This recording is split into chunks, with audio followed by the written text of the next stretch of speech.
dia, meu nome é Solange, eu sou geóloga, sou especialista em hidrogeologia e gestão ambiental.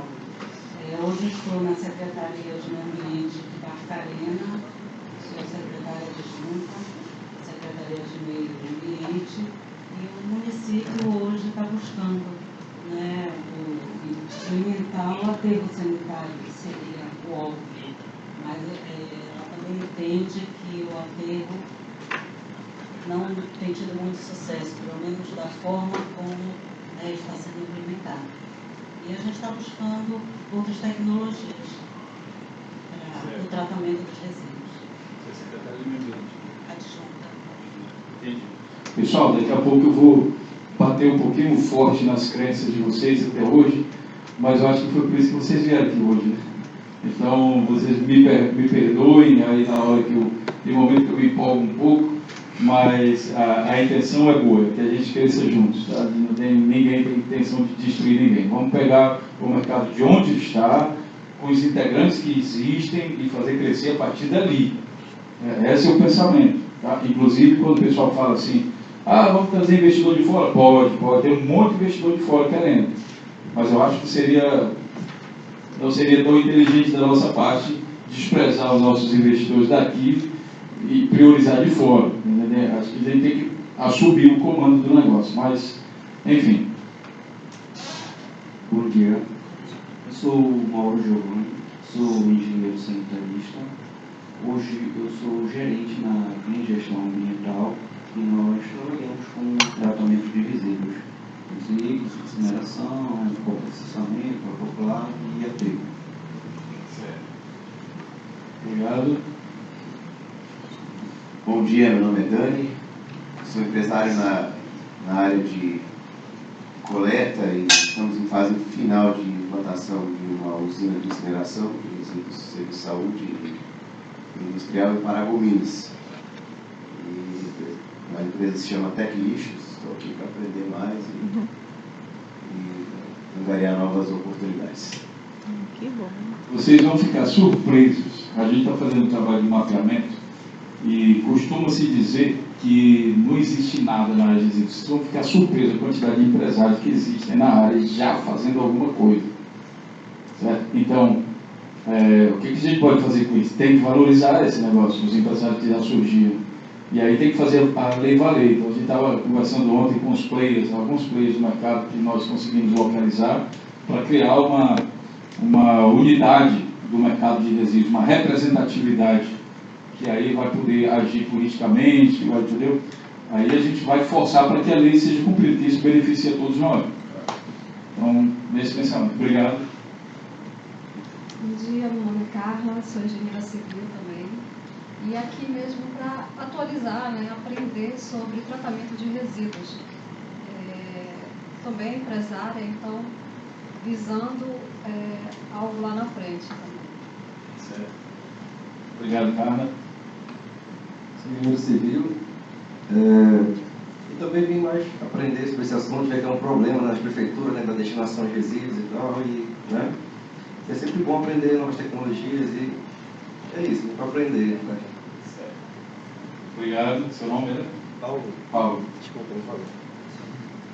Bom dia, meu nome é Simeão, eu sou engenheiro mecânico e minha esposa tem um projeto aí de aproveitamento de resíduos sólidos em condomínios, né? E eu vim aqui quase como ouvinte, como os olhos dela, para não pode comparecer. Eu sou mais voltado, sempre tenho curiosidade para sequestro de carbono, né? Pode até ser que eu tenha alguma informação hoje sobre esse assunto aqui como especialista. E estou aqui para colher conhecimento e tentar ampliar, para poder aplicar. Obrigado. Crédito de carbono, Eu tenho muito interesse. Bom dia, eu sou a Maria Rodrigues, sou de Santa Isabel, sou administradora. Estou aqui representando a Coprecipa, que é uma cooperativa de catadores que ela está se reestruturando, né? E nós estamos aqui em busca de conhecimentos que dimensionaram o nosso município e todo o estado no Brasil. Certo. Obrigado. Nome é? Marli. Obrigado, Marli. Bom dia a todos, eu sou Mariane, eu sou engenheira ambiental e professora da UFRA Campus Capanema. Aí eu vim aqui para aprofundar conhecimento e também adquirir novos conhecimentos com relação a essa área de resíduos, né, que serve também para a universidade. Obrigada. Obrigado. Bom dia, meu nome é Wagner, eu sou engenheiro ambiental, trabalho na área de resíduos desde 2007 e eu estou aqui hoje como representante, não, eu trabalho na SEMAS e estou vendo estou tendo novos conhecimentos nessa área porque estou atuando nela e queria desenvolver um pouco mais o conhecimento, transferir um pouco mais o conhecimento e, enfim, atuar na área com novas tecnologias, divulgando, disseminando. Eu acho importante isso. Certo. Obrigado também. Bom dia, eu sou a Adina Sardinha, sou engenheira documentalista e trabalho na UESA, não nos conhecemos lá, né? Estou na coordenação do curso de ambiental e meu objetivo aqui não só para atuar no ensino, mas também para tentar auxiliar no programa que a gente tem desenvolvido dentro da instituição, né, com os outros 2 colegas que estão liderando esse programa, que é a gestão de resíduos.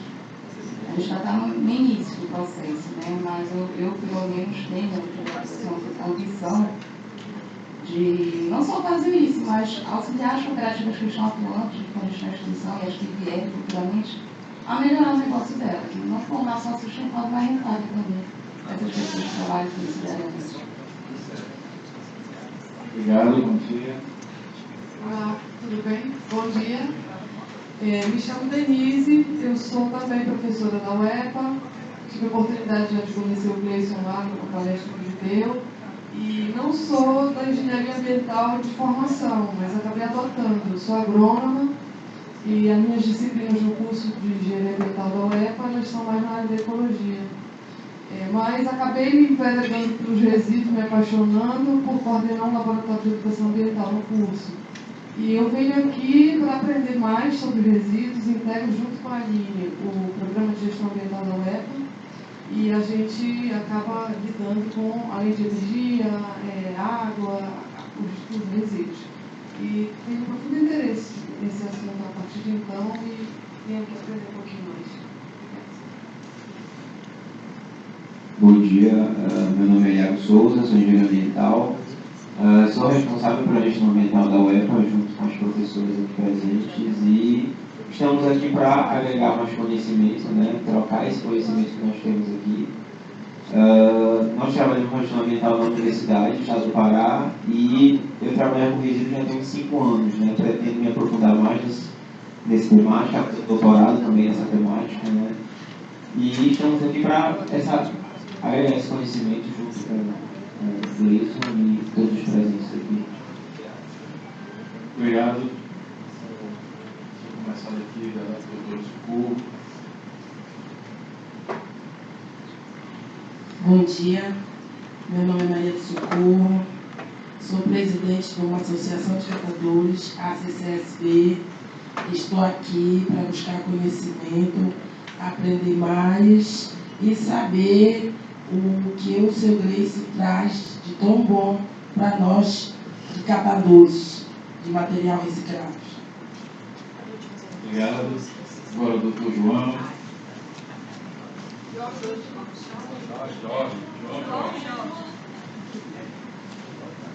Bom dia a todos. Eu me chamo Jorge. Eu sou representante da cooperativa Filho do Sol e faço parte da rede Escapará. Estou aqui para aprender um pouco mais. Vou ver. Obrigado. Bom dia, eu sou Daniela, sou engenheira agrônoma. Tá? Hoje atuo há mais de 4 anos com recicláveis. Tenho uma empresa, a gente atua na logística reversa através do projeto da BIPEC, com algumas cooperativas aqui na região de Belém, a CSB, Arado e Concapes.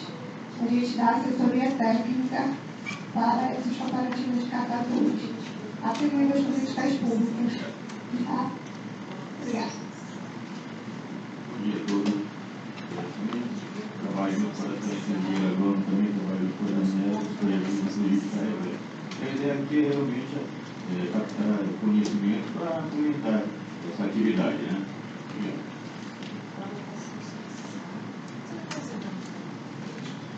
Bom dia, meu nome é Érica, sou engenheira sanitarista, trabalho no Hospital Municipal de Portugal, trabalho mais na área de resíduo hospitalar e vim aqui em busca de conhecimento. Obrigado. Olá, bom dia, meu nome é Noêmia, estou aqui representando a Pótipa, né? Somos uma cooperativa de reciclagem. E estou aqui, né, em busca de mais conhecimento sobre o resíduo, né, que eu possa, né, levar isso para a minha base. Tá? Obrigado. Deixa eu ver. Aqui, já tem mais gente. Bom dia, meu nome é Vânia e eu sou enfermeira, sou empresária e eu estou aqui hoje para buscar realmente uma ajuda de quem tiver já uma experiência na vivência, porque nós estamos construindo 24 apartamentos e eu já há 30 anos que eu moro em Belém e eu sinto a dificuldade de encontrar engenheiros, né? E hoje tem tanto engenheiro aqui, legal, que pudesse me orientar durante a obra, que a gente pudesse fazer de melhor, porque eu já tenho um olhar muito carinhoso de afetar e ser afetado pelo lixo. E é uma coisa que eu não percebia, porque eu sou paulista, então quando eu cheguei há 30 anos em Belém, eu fiquei assim, encantada de ver tanto lixo me rodeando. E eu fiquei me perguntando por quê e para quê. Então eu tenho um olhar muito grande para isso e eu estou feliz por estar aqui hoje, vendo todos vocês e com certeza aprender um pouquinho mais. Obrigada. Obrigado. Bom dia. Eu sou doméstica e eu, quando eu trabalho, tenho a cobrança.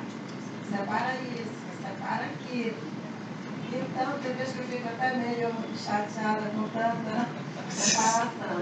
Aí eu vi o convite, né, para fazer esse curso e eu vim também para aprender melhor, né? Gostaram de ganhar dinheiro, mas vou contribuir com o planeta com certeza. Obrigada. Obrigado, Felipe.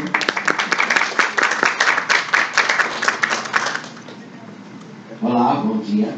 Meu nome é Marcos Bonanzinho, eu sou da Baixada Santista, lá de Santos, do estado de São Paulo. Tá?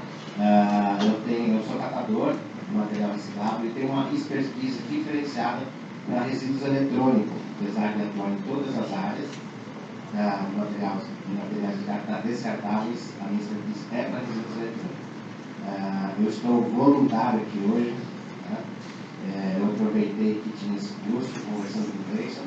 Eu sou aluno de Irapuru, eu estou fazendo o curso PGIRS, nessa turma atual, 9/19, que é desse mês, me voluntariei para estar aqui assessorando vocês, eles e vocês. Se alguma coisa está errada lá fora, desculpe, filho.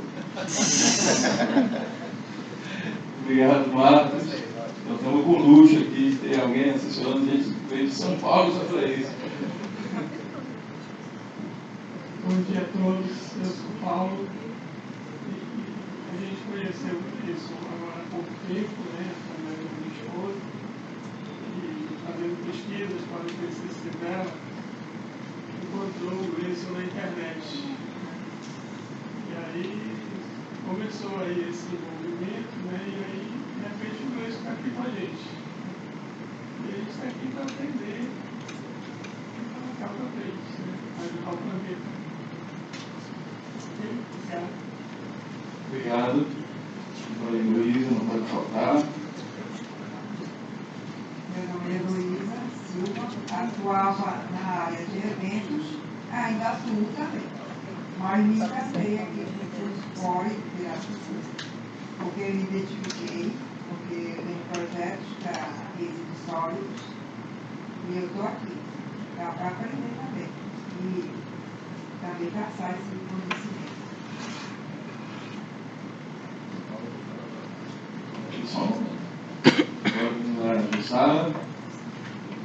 Bom dia a todos, eu me chamo Jussara, eu sou de Natal, RN, e eu sempre trabalhei com o tratamento de esgoto. Minha formação eu sou gestora ambiental e tenho mestrado em engenharia sanitária pela Universidade Federal lá do meu estado. E eu sempre trabalhei com tratamento de esgoto, trabalhei no órgão ambiental, com licenciamento ambiental, nunca tinha trabalhado de fato com resíduo. E aí conheci Gleison, né? Na verdade, eu conheci Gleison por me incomodar com a questão dos resíduos, né?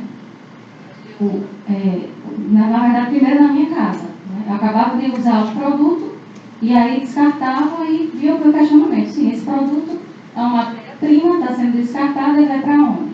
E aí, com isso, começou a me incomodar. Então, eu achei o Gleison, né? Fiz a minha capacitação de resíduos com ele, pelo centro que ele tem, o Virapuru, e vim aqui para acompanhar os profissionais que ele está formando aqui e acompanhar esse trabalho de mapeamento, né? E aprender cada vez mais com esse pessoal. Obrigada. Obrigado, Sara. Bom, gente, agora não pode faltar a pessoa que fez com que a coisa acontecesse, que é a minha amiga também, primeiro amiga profissional, né, através de um trabalho que nós fizemos lá em Acará, já há muitos anos, e também depois acabou virando amiga pessoal, como muitos dos meus alunos espalhados pelo mundo, que é a professora Paula Pinheiro. Eu já queria agradecer imediatamente, né, o convite e a parceria da Associação dos Profissionais de Engenharia Ambiental do Pará, que convidaram a gente, possibilitaram que, através da professora Paula, que esse evento de hoje e amanhã fosse possível. Obrigado. Mas, de antemão, nós que agradecemos. Eu acho que eu fui a única que não conhecia o Gleison pela internet. Nós nos conhecemos aqui em Belém em busca de elaboração de plano municipal de gerenciamento de resíduos sólidos no Estado. Então, nós já trabalhamos juntos desde 2012. E toda vez que ele vem no Brasil, eu aproveito para que a gente possa fazer alguma coisa. Eu sou engenheira ambiental, sou formada pela UEPA, hoje sou professora da Universidade Federal Rural da Amazônia, curso de engenharia ambiental. Atualmente sou conselheira aqui no CREA, a qual a gente, como membro aqui do conselho, dá as boas-vindas a vocês todos, agradece e quer que vocês sintam-se à vontade. O conselho é nosso, pago por nós, e funciona para nós.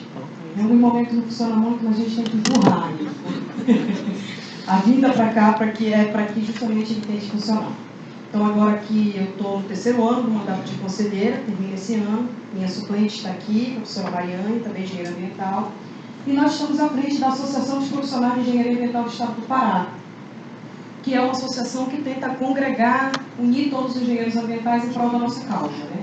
Então, a gente precisa, quem quiser ou tiver algum interesse em conhecer mais um pouco a associação, nós estamos à disposição, temos um site, só procurar PEA, peapará@gmail.com, e a gente está à disposição para ajudar. O Gleison é nosso parceiro, como a gente já disse, já passou de ser só parceiro comercial, já somos amigos de visitar suas casas e tudo. Estou muito feliz pela presença de todos vocês, aproveitem o curso, aproveitem ele, que é o único momento que ele está aqui com a gente. No máximo, ele só responde os e-mails ou faz alguma live. Obrigada. Bom, pessoal, então, obrigado a presença de todos vocês. Uma coisa que a gente vê é que, pronto, aqui já tem profissionais da área, a gente está trabalhando na área, o mercado ele existe, mesmo que muita gente ache que não existe. Tem gente que está buscando solução de aprimoramento e tem gente que está buscando se informar mais, para participar mais, digamos, colaborar mais com o mercado.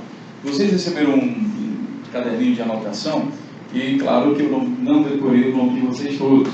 Então, eu pediria que vocês já ficassem a primeira folha, escrevessem o nome de vocês grande e dobrasse, né, e colocasse à frente de vocês para que eu pudesse, então, chamar vocês todos pelo nome. Eu acho que fica mais interessante. É só dobrar assim, feito um triângulo, aí eu consigo visualizar isso.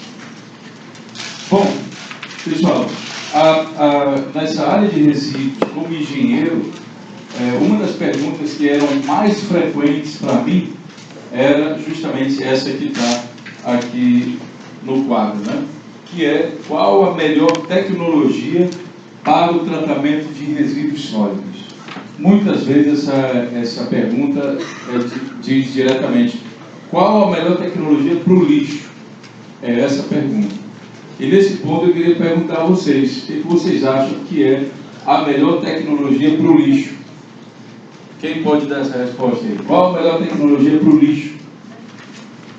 Lembrando que hoje a gente vai falar sobre tecnologia, pouco sobre negócio, pouco sobre viabilidade econômica, a gente vai falar sobre viabilidade técnica, tá? Então, qual a melhor tecnologia para o lixo? Depende de qual resíduo. Ok, depende de qual resíduo, não tê-los, diminuí-los, ainda mais, reaproveitar. Bom, então já vemos que o nível aqui está melhor do que quem me faz essa pergunta, né? Porque, como você falou, como é que eu vou falar? Como é que eu, como médico, vou dar uma receita se eu não perguntei o diagnóstico, né? Não fiz o diagnóstico? Não sei de que material se trata. Então, já se sabe que não existe uma solução única para resíduos. Você tem que saber muito claro, não existe solução única para resíduos. Cada material, ele tem a sua composição e depois a gente vai entender o que é indústria de engenharia reversa para entender por que não existe solução única, né? Poderia, digamos, ter viabilidade técnica para uma solução única, mas ela não teria viabilidade econômica. Poderia botar tudo numa nave espacial e mandar para o espaço. Mas aí eu acho que não teria viabilidade econômica, né? Não teria quem pagasse isso. Bom, então é preciso entender.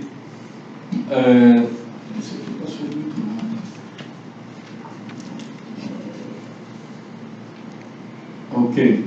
É preciso entender algumas coisas antes, um pouco mais básicas, mas que podem mudar completamente a visão de vocês, a depender desse conhecimento prévio, digamos assim. Antes de se falar de tecnologia, o que se precisa falar? Eu costumo dizer que o momento que a gente fala de tecnologia é secundário, não é no primeiro momento. Primeiro a gente identifica uma outra coisa e só no segundo momento é que a gente vai falar de tecnologia, não é no primeiro. Ao contrário do que muita gente pensa, né? Tem muita gente que começa pela tecnologia, corre um grande risco de ter um prejuízo grande e muitas vezes tem um prejuízo grande. Então eu vou falar um pouco sobre a função do mercado de resíduos e o que motivou a criação desse mercado, que ele não existia antes, né? E aí o que ocorre? É preciso primeiro entender alguns conceitos. Eu só estou achando aqui. Isso aqui estava numa ordem. Depois eu vou voltar. Preciso primeiro entender alguns conhecimentos, né, que eu chamo de conhecimentos estratégicos, para que a gente possa falar melhor sobre resíduos. Tá? Então vamos lá. Como escolher uma tecnologia? Na Alemanha a gente fala muito desse conceito de black box, que é uma caixa preta, né, que ela é, digamos assim, o mecanismo que soluciona alguma coisa que a gente quer.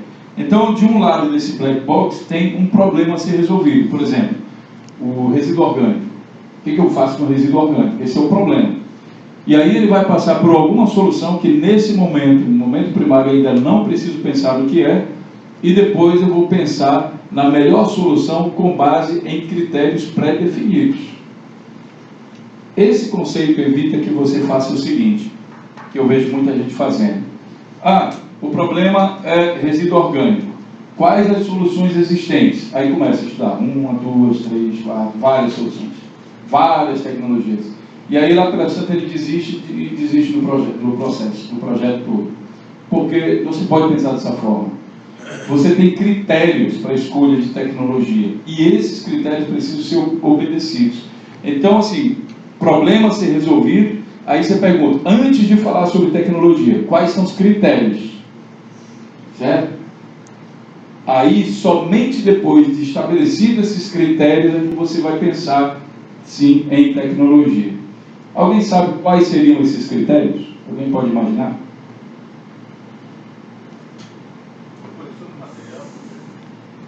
Não, aí a gente já está na parte de tecnologia. Já tem os critérios que vêm antes disso.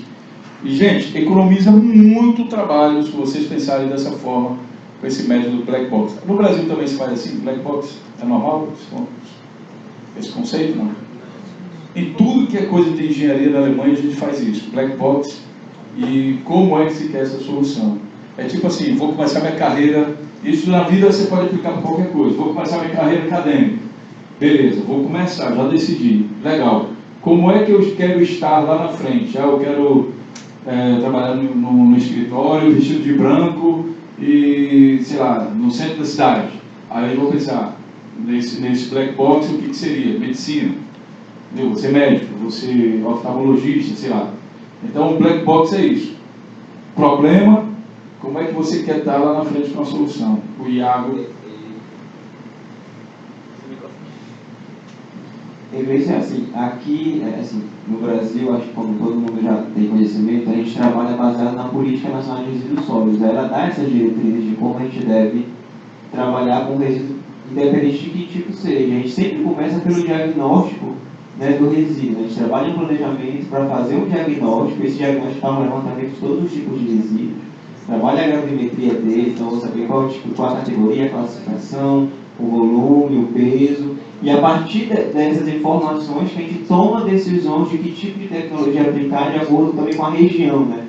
O tipo e as condições geográficas, climáticas que a região se encontra, né? Porque a gente não pode aplicar, por exemplo, um aterro sanitário num local, vamos supor, se for uma tecnologia viável, num local que tem lençol freático muito superficial ou que chove bastante, né? Então vai ser inviável nesse sentido. Então acho que o diagnóstico, hoje no Brasil a gente trabalha primeiramente com o diagnóstico para tomar decisão de qualquer tecnologia que seja. Perfeito, Iago. É exatamente isso, tá? Quando a gente se dispõe, né, a solucionar aquele problema, a gente tem que seguir algumas regulamentações. E essas regulamentações, por exemplo, começam com os requisitos legais. Ok? Aí depois de estudar esses requisitos legais, você parte para a próxima parte. Aí eu vou contar uma coisa para vocês. A indústria não quer saber dos requisitos legais. Por exemplo, o Brasil escolheu fazer política de resíduos com inclusão social. Não é comum. Quem disse que isso é comum? O Brasil decidiu fazer isso. Se eu não me engano, é o primeiro país do mundo que decidiu fazer isso. Porque a indústria de resíduos não precisa de catadores.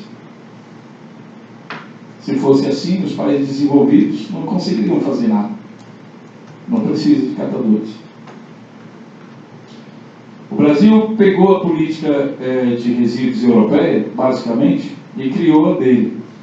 E quem estava no governo no momento de 2010, vou me limitar para falar um pouco sobre política, teve um olhar carinhoso para a questão social. Quem estava no governo naquele tempo pensou, poxa, se a gente pode criar uma indústria desse tamanho, que tal se a gente pegar e incluir os catadores e a população de baixa renda, que já existiam antes da política? Eles já tiravam seu sustento de lá. Isso foi uma decisão unilateral do Brasil. O Brasil poderia ter dito assim, ó, eu quero saber de resolver o problema. Se os catadores vão estar juntos ou não, é o problema deles. Pode. Quando eu vejo aquele vídeo do Japão, o pessoal compartilhando aquela tecnologia lá de incineração do Japão, aquilo ali é isso. Se dá catador, por que eu quero catador? Coleta tudo, separa o que dá para queimar, queima e tchau e dentro. Não tem catador nesse processo. Aí eu vejo o pessoal, muita gente de engenharia ambiental compartilhando aquilo como se fosse solução para o Brasil. Não é. Porque não cumpre o requisito legal. Se não cumpre o requisito legal, você como engenheiro, você tem que entender isso. Você não pode defender tecnologia que não cumpre o requisito legal na sua região. Se você chegar em Angola e não tiver lei, aí beleza, você pode tudo. Não está regulamentado no mercado. Tem lei? Então você não pode tudo. Ninguém está pedindo a tua opinião como engenheiro. Esquece isso. Ninguém está pedindo a tua opinião como engenheiro. Pega a sua opinião e enfia no bolso. O que você tem que fazer? Observar a lei e cumprir o que está na lei. Qual é a tecnologia que cumpre a lei? No caso do Brasil, é com inclusão social. Então, amigo, por que o prefeito recebe a turma que vem lá da Alemanha, a turma que vem da Europa para falar de incineração? Incineração de resíduo urbano, se é contra a lei. Por que o engenheiro dá a cara a tapa para defender a incineração frente ao público, na audiência pública, se é contra a lei, gente? Não pode. Engenheiro ganha dinheiro com engenharia, não importa qual seja. E a melhor coisa que tem é você nadar a favor da maré. Se o Brasil quer inclusão social, então não faz o contrário. Daqui a pouco a gente vai falar mais sobre incineração, tanto para resíduo urbano como para resíduo hospitalar, e aí são duas coisas diferentes. né? A incineração no Brasil ela é permitida, mas não para resíduos urbanos. Por quê? Para resíduo urbano tem essa coisa de inclusão social. Já para resíduo hospitalar, o resíduo perigoso, é permitido, plasma. Então, por outro lado, às vezes eu vejo o movimento dos catadores também, vamos proibir a incineração. Não dá, gente, não dá para proibir a incineração. É por isso que tem gente que pensa que a lei do Brasil não é clara, porque ela não proíbe a incineração. É porque não dá para proibir. A incineração é um processo térmico de tratamento de resíduos que é super indicado para resíduos perigosos, por exemplo, como o resíduo hospitalar. Certo? Então, é preciso entender que a tecnologia não tem culpa da decisão humana. A bomba atômica não tem culpa de quem apertou o botão. Né? Inclusive, a engenharia nuclear salva vidas nos hospitais. Pode matar também. Como uma faca. Né? A faca ela pode cortar meu alimento ou pode me matar. Então, a tecnologia não tem culpa da decisão. Esse processo aqui de requisitos legais, ele é decisivo para o sucesso de vocês na engenharia. Se vocês chegarem num país com a arrogância que muitos alemães, né? Eu também sou alemão, gente, eu tenho dupla nacionalidade, e eu não estou aqui vendendo peça para alemão, não sou representante de nenhuma empresa da Alemanha, tá? Eu represento o meu ideal, não fui para lá para representar nada. Se a tecnologia de lá for melhor e mais barata, então vai ser essa, porque eu estou ocupado com o projeto. Eu quero que o projeto dê certo, eu quero que a lei dê certo, porque essa lei é exemplar. Então, assim, mas essa turma da incineração, principalmente da Alemanha e de outros países que ganham dinheiro com isso, eles são muito ricos, né? E eles falam que a tecnologia, eu já vi também isso nas redes sociais, é tão boa que já está tendo que importar resíduos de outros países porque é boa demais. Não é verdade, isso é mentira. Sabe? É mentira. Eles têm que importar de fato, mas não é porque é tão boa, é porque a indústria da reciclagem está avançando e eles estão ficando sem material para queimar. E como eles têm um contrato de fornecimento de energia, eles não podem baixar daquilo que descumpre, o governo vai lá e multa. Então eles têm que pegar resíduo de outro canto para poder manter a operação deles funcionando naquela potência lá. Então, é mentira. E eu acho que engenheiro não precisa mentir para ganhar dinheiro. A gente não precisa defender coisas que baseadas em mentira. Tá? Então, quando eles chegam aqui tentando dizer e convencer todo mundo que a incineração de resíduo urbano é a melhor coisa para o país, gente, não precisa nem participar desses debates. Isso já foi discutido durante 21 anos com a Política Nacional de Resíduos Sólidos. Chega, acabou, vamos partir para o próximo passo para resolver. Certo? E por que eu estou batendo um pouco nessa tecla com vocês? Não mostrem os seus rostos defendendo coisa que não tem respaldo legal. Mostra amadorismo. A nível global, mostra amadorismo. Certo? Tecnologia não é time de futebol para ser defendido, não. Tem que olhar a legislação e se aquilo lá se enquadra, perfeito, é isso que vai ser. Se não, está fora. Está fora. Se você é engenheiro, você é capaz de ganhar dinheiro com incineração, com biodigestor, com reciclagem, com qualquer coisa. Você é engenheiro. Você não é representante de tecnologia como se fosse time de futebol. Bom, cumprir os requisitos legais, aí sim a gente vai ver, bom, agora é legal. Já sei como é que tem que ser feito, já observei a lei, né, fiz o diagnóstico, sei o que pode ser feito, e aí eu vou ver, então, escolher uma tecnologia que tenha viabilidade técnica. Viabilidade técnica, que a gente vai ver hoje, né, o foco, é tipo assim, como fazer isso? Como transformar A em B? Aí eu vou ver que tipo de tecnologias. Mas agora eu já estou mais limitado na minha escolha. Eu já não estou vendo todas as tecnologias possíveis. Eu estou vendo aquilo que é permitido e dentro do que é permitido, como eu posso fazer esse tratamento. Aí você reduz bastante. Por exemplo, tratamento de resíduo orgânico. Você tem vários tipos de tratamento. Mas quando você observa a lei, você para de admitir a pirólise como tratamento de resíduo orgânico, né, principalmente urbano. Não preciso mais entender, não precisa mais estudar isso. Não é assim, não vai funcionar. E a gente tem visto no Brasil e em outros países, empresas, prefeitos, engenheiros ambientais, um monte de gente defendendo projetos em audiência pública que não cumpre a lei. O que acontece? você fica eternamente defendendo aquilo, porque o Ministério Público vai ser contra e você não recebe licenciamento ambiental. Até hoje tem sido assim, graças a Deus, pelo bem dos mais pobres, porque o processo de licenciamento ambiental lá no Rio de Janeiro continua, né? Abriram novamente para fazer uma incineração lá no Rio de Janeiro, imediatamente, acho que não sei se foi Bauru, em São Paulo, que já deram entrada também. O pessoal está doido para fazer isso, porque é uma só solução, né, para uma boa parte dos resíduos, elimina todo mundo do contexto, e aí eles fazem mais rápido. Só que ao fazer mais rápido também tem uma outra coisa, vai haver uma centralização do capital em uma única empresa, quem sabe um único dono. E é isso que o Brasil não quer. O Brasil quer distribuição do capital através dessa indústria de reciclagem. Bom, aí tem a minha viabilidade técnica, e somente depois disso, gente, é que se fala em viabilidade econômica. Tá? Respeitei a lei, cumpri, vi qual é a tecnologia, e agora sim que eu falo em viabilidade econômica. Vou citar o exemplo aqui da Solange, a nossa secretária de Barcarena, adjunta. Que, por exemplo, existe essa crença, e eu sei que o aterro sanitário ele precisa acontecer imediatamente. Beleza, tá, tudo bem, precisa acontecer. O problema de você, tecnicamente, tentar colocar o aterro sanitário antes dos requisitos legais é que você vai precisar dimensionar ele, porque senão não tem aterro. Agora, segundo o Plano Nacional de Resíduos Sólidos, somente 5% desse material, mais ou menos, seriam rejeitos. E agora?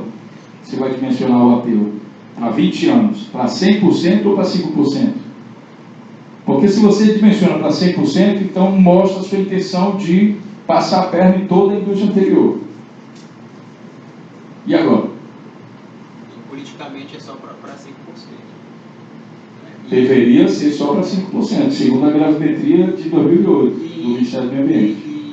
A lei ainda preconiza que o município deve fazer consórcio com os municípios vizinhos para fazer um aterro para a lei. É exatamente por causa dessa baixa necessidade de disposição no aterro. Para ter direito a recurso federal, senão não tem. Ele também pode fazer sozinho, complica, facilita mais se for realmente consorciado. Mas essa não é bem o que eu queria falar, Iago, era o seguinte: se eu pego essa mentalidade aqui, imediatamente lá em cima eu já desisto de pensar no aterro primeiro, eu já começo a fazer outras ações. Ah, mas o problema do aterro é imediato. Perfeito, por isso que você tem que pensar logo em outras soluções, que o aterro não vai ser tão rápido. E para eu montar uma usina de reciclagem em Túlio, eu preciso de 20 minutos.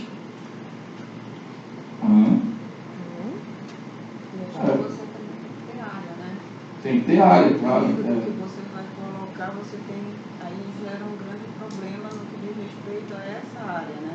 Exatamente, o aterro vai ter uma demanda por área muito grande. Deixa eu passar o microfone aqui para vocês, para a gente entrar no debate.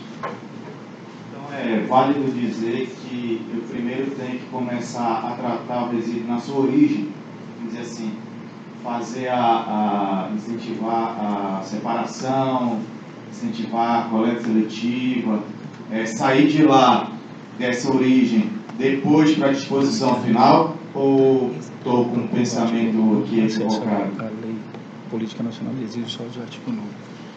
Se eu vou falar sobre isso, eu pedi para ela alguma coisa. Wagner, o primeiro pensamento é aquele lá de cima. Isso é legal. Eu pedi para ela ver isso aí, porque já responde a tua pergunta. Ninguém tem que buscar área nada, não tem que fazer absolutamente nada sem entender o requisito legal. A Política Nacional de Resíduos Sólidos é um manual de instrução, gente. Está tudo ali, o que tem que ser feito. E no Brasil há competência para fazer isso sim. O professor Elisete está trabalhando nisso, outros professores estão trabalhando nisso, tem competência sim. Só que a gente tem que seguir mais a fundo, né, o que diz essa lei. Eu vou pedir aqui para a Priscila, que inclusive eu não apresentei a Priscila. Vou fazer enquanto ela localiza aqui, vou falar que a Priscila também é nossa aluna, é uma grande aluna, e também faz parte aqui, assim como vocês, né? Ela está ajudando a gente, ela não está aqui contratada, não trabalhar. Então, fala um pouco sobre você enquanto eu localizo aqui a lei. Bom dia, meu nome é Priscila Fonseca, sou engenheira sanitarista, formada pela UFPA. Atuo na Vigilância Sanitária, Secretaria Municipal de Saúde, e também já fiz parte deste Conselho de Engenharia com a fiscalização. Sou aluna do professor Gleice, no curso de Comércio e Recicláveis, e estou aí em busca também de conhecimento. Assim como vocês também estamos aqui para aprender mais. Este homem aqui vem a revolucionar esse mercado aqui, que a gente precisa unir a fome com a vontade de comer. Então, é por isso que a gente está aqui hoje. Obrigado, Priscila. Então, assim, gente, o pessoal que está aqui na organização são todos alunos, colaboradores, assim, tipo, de livre e espontânea vontade. Então, agradeço também a toda a nossa equipe. Mas, Wagner, a lei diz o seguinte, olha só, ela diz aqui no artigo 9, na gestão, tá, infelizmente está pequeno, não sei como aumentar aí, não. Na gestão do gerenciamento de resíduos, deve ser observada a seguinte ordem de prioridade. Primeiro, o que é gestão? Quando ele fala gestão, ele está se referindo a quê? Ao setor público, gestão integrada. E o gerenciamento? As instituições, não necessariamente o setor privado. Instituição, por exemplo, o CREA, é uma instituição. A UFPA, uma empresa, um supermercado, um shopping center. Então, o gerenciamento, ele tem que cumprir essa ordem de prioridade. E a primeira ordem de prioridade é aquilo que a nossa amiga lá, a nossa querida enfermeira lá atrás falou, a Vânia falou, que não geração. Essa é a primeira. Aí o pessoal diz assim, que nem eu vi lá em Barcarena, há um tempo atrás, teve uma reunião lá de uns políticos, sei lá quantos anos atrás, não lembro, e tinha um vereador que ele falou assim, essa política é utópica. Eu fico olhando assim, por que é utópica? Eu venho de lá de onde é a base dessa política, não tem nada de utopia nela. É utópica. Por que é utópica? Porque como é que o cara vai falar que não geração? Não tem como não gerar resíduo. Nossa Senhora. Tem, gente. Se você tem uma serraria e você trabalha com tole e só aproveita o miolo da tole e joga todo o resto fora, você está gerando resíduo à toa, que não é resíduo. Aquele material pode ser aproveitado para a fabricação do novo produto. E ao aproveitar aquilo, você faz o quê? Não gera resíduos. Trata-se de eficiência. Tem sim como fazer não geração. Em vários processos industriais, não é à toa que aquilo ali está ali, não. Tem e muito como não gerar resíduos. Muito. Precisa de consultoria, de gente com mais visão de como fazer uma eficiência de recursos melhor. Que tipo de resíduo eu estou gerando? Que tipo de produto dá para fazer com isso? Quando você cria um produto a partir do resíduo, você deixa de gerar resíduo. Porque o seu processo industrial passa a ser mais abrangente. Certo? Então, sim, dá para não gerar resíduo. Depois, vem a redução, mesmo processo. Eficiência, talvez não dê para não gerar, mas vai reduzir drasticamente. Eficiência tecnológica. Então, a gente vai falar sobre tecnologia para resíduo, mas é preciso entender a história como um todo. Não é aceitar o grau de eficiência do nosso processo industrial e dizer que já está no último nível de tecnologia e pronto, agora eu vou tratar aquilo porque já nós estamos muito longe do último nível. Dá para não gerar e dá para reduzir. A outra coisa, a reutilização. Garrafas, refrigerante e vários outros materiais, você também consegue fazer reutilização. E até agora ninguém falou de tecnologia. Tecnologia só começa agora. Né, que o Brasil diz assim, ó, reciclagem. O que é reciclagem? Tem que entender exatamente o que é reciclagem. E ele separa reciclagem da forma de tratamento dos resíduos. E aqui é um detalhe interessante, porque a reciclagem poderia ser um tratamento mecânico. E esse tratamento que ele está se referindo talvez seja um tratamento térmico. Mas ele separa dessa forma, porque lá em cima ele definiu o que é reciclagem. Aí você tem disposição final, por último. Né? Então, Wagner, por onde a gente começa? Aí, como o Iago falou, qual é o material? Aí, dá para não gerar? Dá para reduzir? Dá para reutilizar? Dá para reciclar? Entendeu? Aí é que a gente começa a falar. O segundo passo é quantidade, para saber dimensionamento. Quantidade e massa, em tonelada. A usina de reciclagem funciona por massa. Aterro funciona por volume, metro cúbico. vou pedir para a Priscila só voltar lá em cima no artigo 3º para a gente ver o conceito de reciclagem. O que é reciclagem? O conceito de reciclagem no Brasil e na Europa é ligeiramente diferente.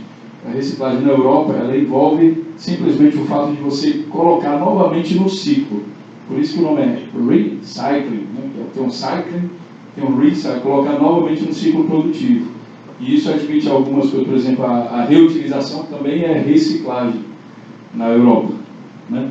Mas no Brasil, a reciclagem é um processo de transformação, ó, que envolve a alteração de suas propriedades físicas, físico-química ou biológica.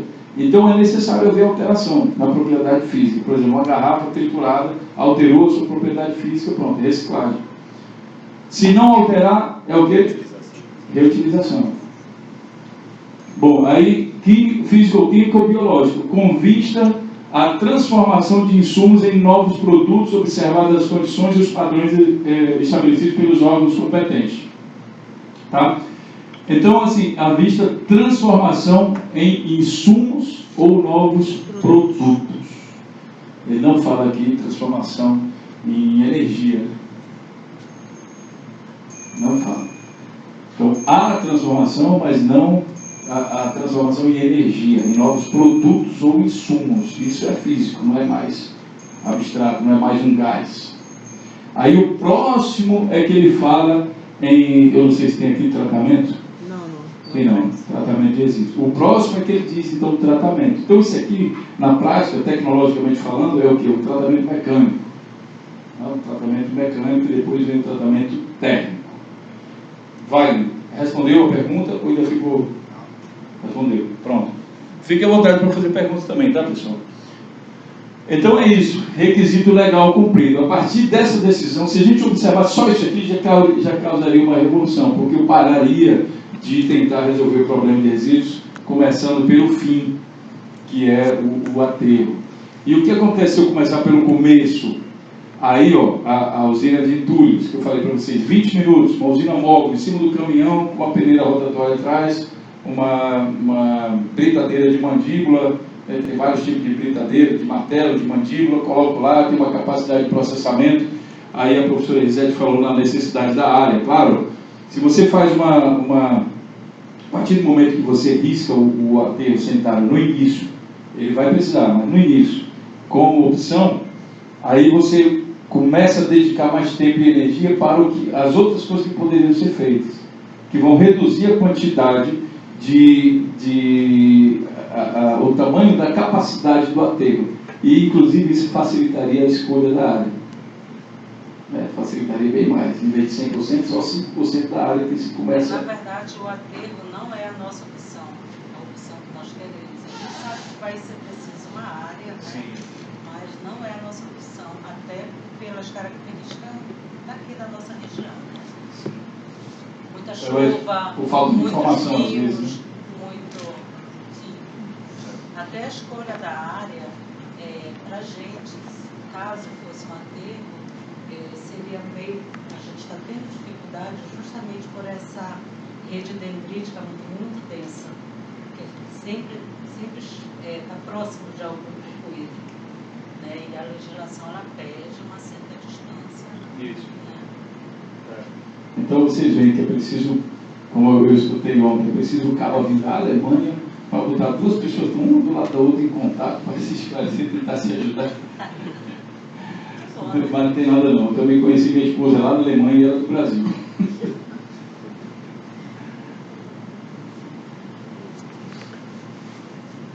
Inglês, eu tenho uma pergunta. Viabilidade técnica.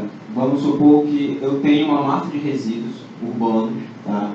Sem nenhum tipo de segregação, eles não estão sendo separados. Tem uma massa que está misturada os orgânicos, recicláveis, não recicláveis, tudo isso.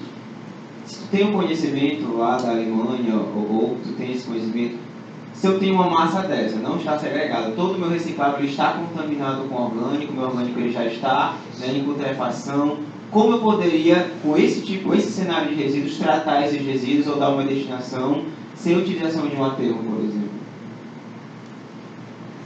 Esse processo a gente vai ver já numa figura que eu tenho ali na frente. Depois faz parte também desses conhecimentos básicos aí. Tá bom? Daqui a pouco eu mostro uma figura que responde essa pergunta. Bom, mas vamos lá. Eu acho importante isso aqui, gente, porque aí vocês economizam uma energia muito grande em dedicação e escolha de tecnologia quando vocês entendem, quando fixam isso aqui. Inclusive, economiza energia para o Estado, para os consultores e para todo mundo. Né? Essa é a escolha. Voltando lá à questão da usina de entulhos, né? Como eu falei para vocês, uma britadeira móvel. Tem até, agora que tem internet, a gente poderia depois até mostrar um pouco dessa usina. Algumas fotos reais, de projetos reais, para ficar um negócio mais próximo, menos teórico. Mas o modelo de negócio que permite, por exemplo, o uso dessa, mesmo que ela seja um pouco mais cara, que não é do que usinas fixas, né? A usina fixa aí procede de licenciamento ambiental, precisa de uma área lá, aí o cara faz um investimento que também é alto, e a desvantagem da usina fixa é que a solução fica pregada no chão. O pensamento é, se eu conseguir arrancar essa solução inteira e só tiver uma área, porque a usina em si, pensa na usina só como usina mesmo, pensa como um black box, certo? E aí o que ele vai fazer? Digamos lá, está o problema, né? E a reciclagem ela vai fazer o que? Ela vai, primeiro vai separar aquele material ali para transformar em matéria-prima. Então, eu estou aqui com um monte de entulhos, e aqui na minha frente, imagina um terreno aqui na minha frente tem um monte de áreas reservadas para pedrisco, para areia, para toda a composição que eu possa extrair dali da minha fração. Então o black box chega e pega aquilo ali e faz alguma coisa e separa e preenche tudo lá. A partir desse momento, a presença do black box não é mais necessária. É por isso que pega esse black box, que é a tecnologia, a usina de si, bota em cima do caminhão e leva ele para outro canto onde ele é necessário. O resto aqui da usina não é mais tecnológico, é vendas. É a venda que vai viabilizar a usina, não é o problema mais tecnológico. A tecnologia, ela serve para viabilizar o quê? Uma venda. É para isso que serve. Não se pega a tecnologia simplesmente por tecnologia, não. Depois você produziu lá, fez um negócio, não é para reintroduzir no ciclo produtivo. Então, como é que isso acontece? Através de uma venda, certo? Aí pega-se essa tecnologia, bota em cima do caminhão e leva-se para outro canto. Qual a vantagem? Você consegue, através de um único investimento, atender toda uma região metropolitana. Certo? Digamos que tenha 7 municípios na região metropolitana, num consórcio. Faz um só investimento.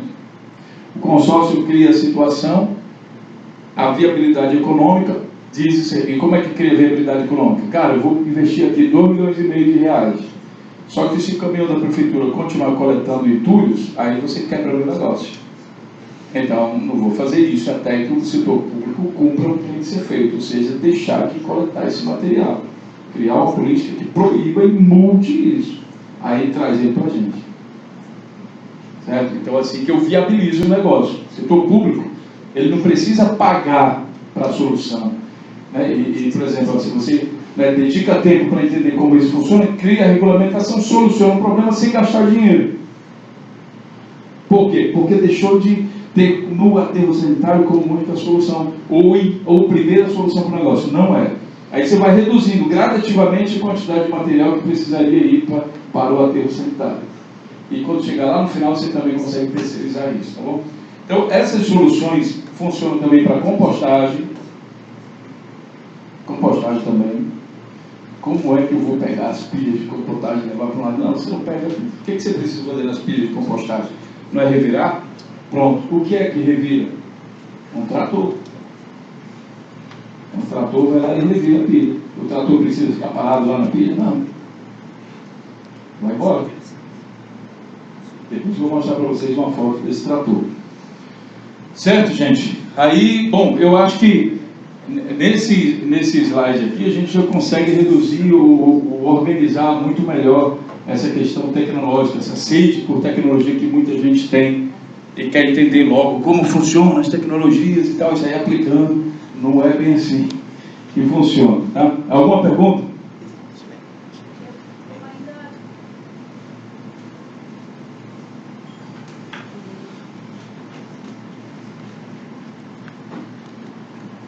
Diante a que eu comentei, para que a gente possa ter essa reeducação no hábito de recolher os nossos lixos, né, já visando como nós vamos tratar, como nós vamos poder diminuir, de que forma você tem experiência para deixar esse lixo armazenado? Como eu poderia deixar, construir uma forma de favorecer que as pessoas também possam se reeducar? Antes, porque assim, nós não estamos falando de técnico, nós estamos falando de ainda deixar o lixo ser armazenado da forma mais correta. Obrigado pela pergunta. Eu vou tentar dialogar mais com vocês, em vez de fazer um negócio só de apresentação. Mas a solução para isso, atenção consultores, claro que precisa de uma área de transbordo dentro da instituição, sendo um condomínio ou não. E precisa também de um profissional em gerenciamento de resíduos que vai fazer o seguinte. A tua área de transbordo, ela vai ser viável ou não, isso está mais reservado um pouco para amanhã, a dependendo, por exemplo, se você criar a vontade de alguém que vir pegar teu lixo. Você, como dono do empreendimento, você tem seu interesse em reduzir o custo. Repito, isso é mais para amanhã, mas a gente vai dar um gostinho um pouco. Você tem interesse em reduzir o custo. Só que você só reduz o custo se você fizer o quê? Se o teu material tiver valor. Porque se ele tem valor, alguém vai pegar para você, aí você deixa de pagar. E como é que o teu material vai ter mais valor? Vou perguntar aqui para Socorro. Como é, Socorro, que o material dela tem mais valor para você? Em que momento você decidiria, agora eu vou lá buscar? E quando a gente faz a coleta, faz a triagem, o imprensamento, é quando ele agrega mais valor. Mas quando ele está separado. Bom, geralmente, o que ocorre nessa questão hoje para as cooperativas? Muito material a gente não tem mercado. Tá? Isopor não tem, vidro não tem. Tá? Então, as cooperativas têm um custo para ir buscar. Então, é um grande problema. A dona de casa, você tem o teu resíduo ali. Nós somos donas de casa, a gente usa, aí a gente quer logo se livrar, né? A gente limpa a casa e joga logo o lixo. A gente não se preocupa. Eu tenho o hábito de todo pote, o do leite, Tetra Pak, eu terminou, coloco lá. Com a água que eu lavo a louça, ele vai absorvendo. Eu tiro o resíduo, abro ele e boto para secar. E coloco numa sacola. E às vezes, meu marido briga porque eu passo 2 semanas eu quero muito sacola lá de reciclagem. Ele diz sim, não vai? Eu, não, vai para reciclagem. E olha que eu vou todos os dias numa cooperativa, mas às vezes sai de casa e acaba esquecendo. Imagine uma dona de casa. Agregar valor é isso, pelo menos. Eu vou limpar, vou gastar muita água, mas eu uso o quê? Na hora que eu estou lavando a minha louça. Isso que facilita o trabalho deles. Essa questão do agregar o valor. Quais são? No meu condomínio, o pessoal da limpeza fica com as latinhas. Já, por quê? Porque eu quero filé. Eles só querem entregar a peixe. E as pessoas não querem fazer essa separação. Então é muito difícil trabalhar isso. A gente tenta, a gente vai no condomínio, tem a questão da dona de casa ali, que a senhora sempre está, ela não sabe o que é, porque nós não passamos essa educação. A gente que é profissional, a gente nunca chega e fala, olha, é isso, isso, aquilo. Né? Mas existe essa necessidade sim para não gerar. Porque ele resolve muita coisa, vai muito menos coisas para o aterro.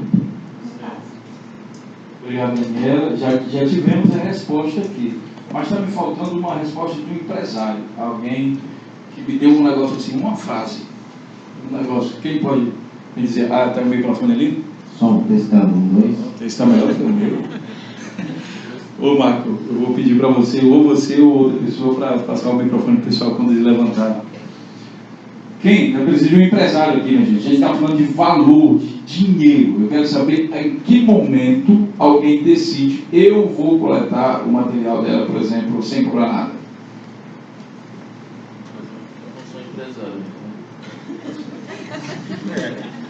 Eu não sou empresário, mas eu tenho você. Então, é o seguinte, eu acho que precisa, não é um incentivo do governo, principalmente para não responder essa pergunta, mas porque eu acho que precisa do incentivo do governo para, principalmente para os grandes geradores que geram grandes produtos, por exemplo, de resíduos, os supermercados, os condomínios, shoppings, entendeu? Se tiver uma lei que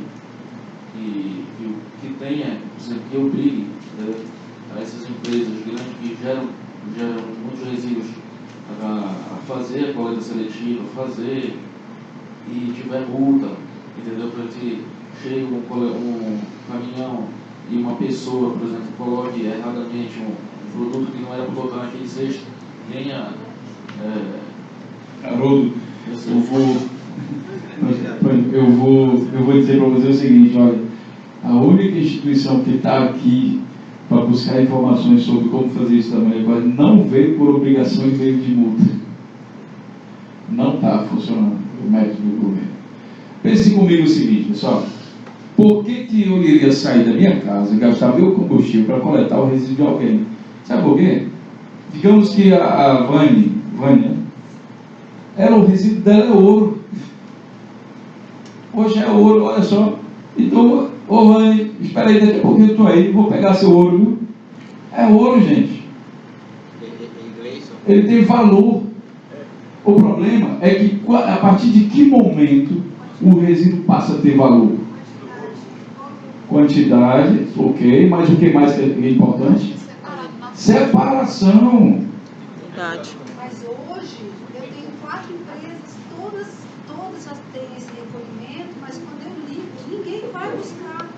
Opa! Eu tenho um número muito grande de vidros, eu tenho uma clínica de doação e ninguém vai. Eu já tirei fotos, já mandei para um monte de gente. E uma vez eu fui até o meu peso, algumas pessoas ficaram interessadas, mas também não vieram buscar. Mas é essa a dificuldade, porque é essa a realidade. Né? Eu passo caminhão, eu abordo, entro na frente, peço, ficam de ir, mas não vão. Então eu realmente não sei o que está acontecendo. Né? E acaba que a gente começa a jogar tudo que foi separado, está tudo organizado, na porta da clínica. Só que de repente some tudo. Então eu não sei quem eu vou ter que dar um freio aqui, gente, que a gente nem começou ainda a falar de tecnologia. Mas vamos lá, rapidamente lá, o nosso amigo. Bom dia, eu sou o Paulo, eu faço parte da rede de Pará. Sobre o vidro, as cooperativas não vão tirar o resíduo, o vidro, porque hoje em Belém é lixo. Não tem indústria no nosso estado. Sim, a gente faz uma pausa 11 horas. Tá. Eita, 1 hora vai ficar, não, tem que correr aqui, gente. 2 horas. Bom, resumindo essa conversa, pessoal, valor. É preciso ter valor para que ele vá lá buscar. E como é que se agrega valor ao resíduo? Quando você separa ele. Quando você separa e tem quantidade, aí ele passa a ter valor. E aí as pessoas começam a ter interesse em ir buscar lá. Isso significa para você um plano de gerenciamento de resíduos em que, através de um processo de educação ambiental, você convence os moradores do prédio, do condomínio, a fazer a separação. Sob o preço de, se eles não, como é na Alemanha, sob o preço deles, se não fizerem essa separação, na Alemanha é assim, ó, você tem um container de lixo misturado, um de papel, um de plástico, certo? O outro orgânico, e no de papel não paga nada. No de plástico não paga nada. No misturado paga muito. Então, se o cara não quiser misturar, ótimo, perfeito, ele paga. E o dinheiro você repassa para quem vir coletar. O nome disso é gerenciamento de resíduos. Gerenciamento de resíduos, para quem é da área de engenharia ambiental, minha gente, é muito, mas muito, muito mais do que elaborar PGRS. Pelo amor de Deus, não se transformem em profissionais de elaboração de PGRS. Sejam profissionais em gerenciamento, porque vocês pensam muito mais abrangente. O PGRS é só uma foto de um pedacinho da sua competência, só, não é nada mais que isso. Certo? E os nossos profissionais, só para vocês terem uma ideia, os profissionais do Verapro, ele tem uma visão tão aguçada sobre como ganhar dinheiro com gerenciamento, que o pessoal às vezes concorda, então eu digo assim, ó, no mínimo você cobra, depois de qualificado no Verapro, você cobra R$3.000 para fazer um PGRS. Aí o pessoal diz, mas ele está muito por fora, R$3.000, o pessoal aqui está cobrando 400. O profissional qualificado no Verapro, é capaz de pagar você para fazer o gerenciamento, e mesmo assim ele ganha R$3.000. Matemática complicada, né? É porque ele reconhece valor em outras cadeias, em outras formas que quem é um profissional que de elaborar PGRS não consegue enxergar. Jamais um profissional, engenheiro ambiental, ou engenheiro de qualquer coisa, biólogo, qualquer coisa, que só tem a visão de elaborar PGRS, vai conseguir competir, concorrer com um profissional que a gente está qualificando a nível global, que é o nosso treinamento de profissional internacional em gerenciamento de resíduos, porque ele reconhece valor em outras coisas que o elaborador de PGRS não está longe de enxergar, muito longe. Tá? Então vamos lá, vamos avançar um pouco. 11 horas a gente faz uma pausa, a gente vai fazer uma pausa de 15 minutos, ainda tem mais 10 minutos, calma aí. E aí depois a gente dá sequência, vamos ter que correr um pouco.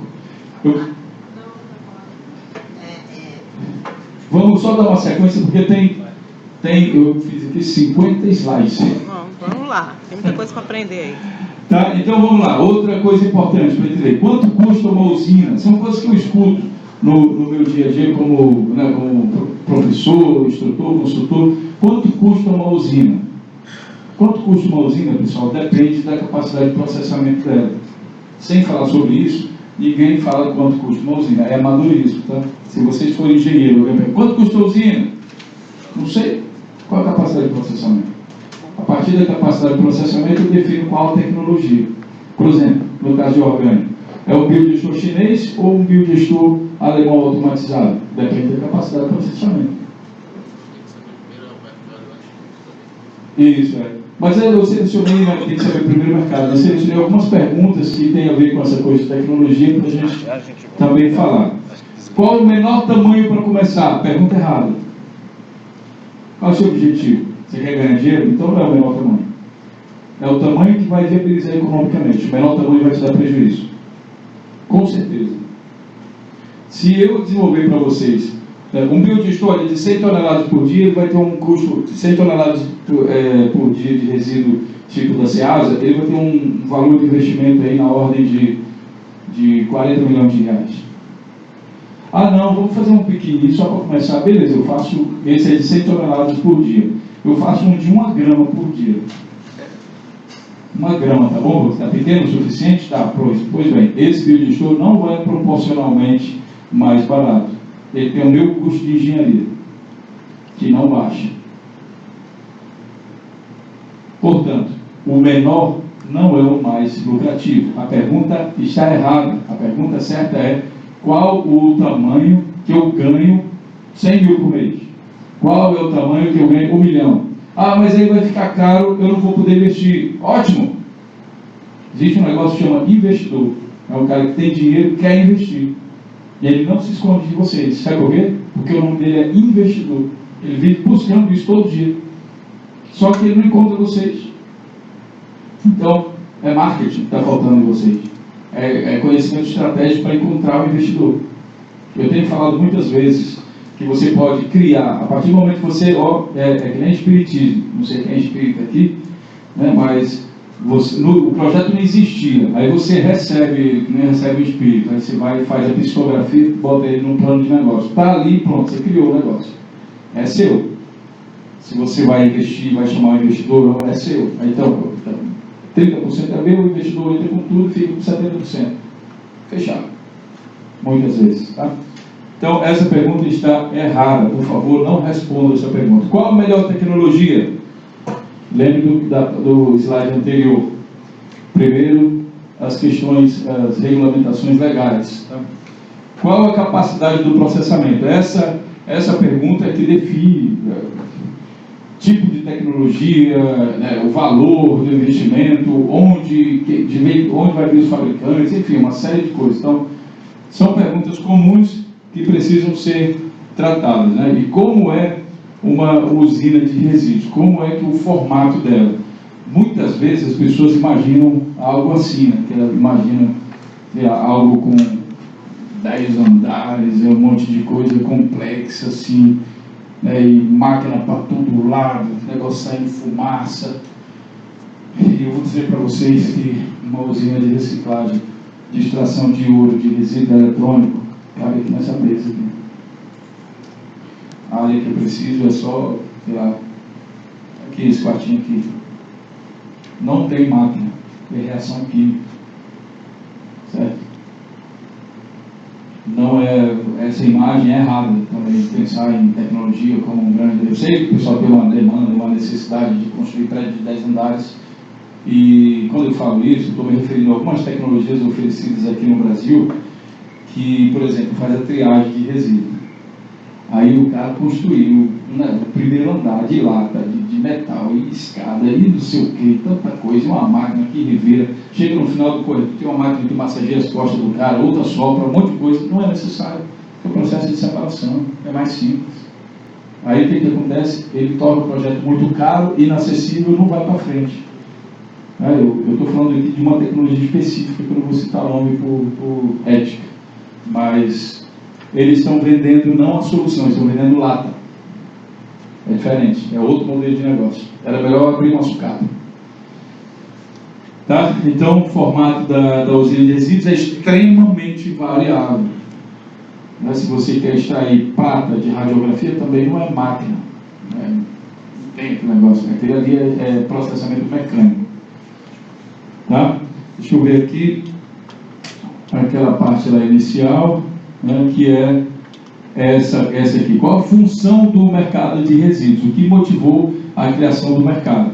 E nesse momento eu digo para vocês, o mercado de resíduos é tão importante quanto a alimentação e saúde. Ele não pode, o ser humano não pode viver sem ele. Por quê? Porque tão logo você gera resíduo, você vive numa cidade, gera resíduo lá, você vai ter problema de saúde, vai ter problema de alimentação, porque aquilo ali vai contaminar o lençol freático, vai afetar a sua produção agrícola e você não pode viver sem ele. Se é assim, precisa de profissionais em todo o mundo. A demanda dele é gigante. Tá? Então, vamos lá, para entender, antes do intervalo, né, o tamanho dessa área de resíduos. Eu preparei esse slide aqui para vocês para falar o seguinte: na sociedade existem dois movimentos industriais. Um é o movimento industrial que todo mundo conhece, que é a indústria de produção. Aqui ela faz o quê? Ela pega da natureza, ela extrai a matéria-prima, certo? Como é que funciona isso? Ela pega, por exemplo, vem aqui do petróleo, aqui dentro tem pilha, tem ferro, tem metal, tem outros tipos de polímeros, né? Está tudo aqui dentro. Aí o que ela faz? Extrai da natureza isso, leva para alguma black box, e aí monta isso e transforma num produto. Certo?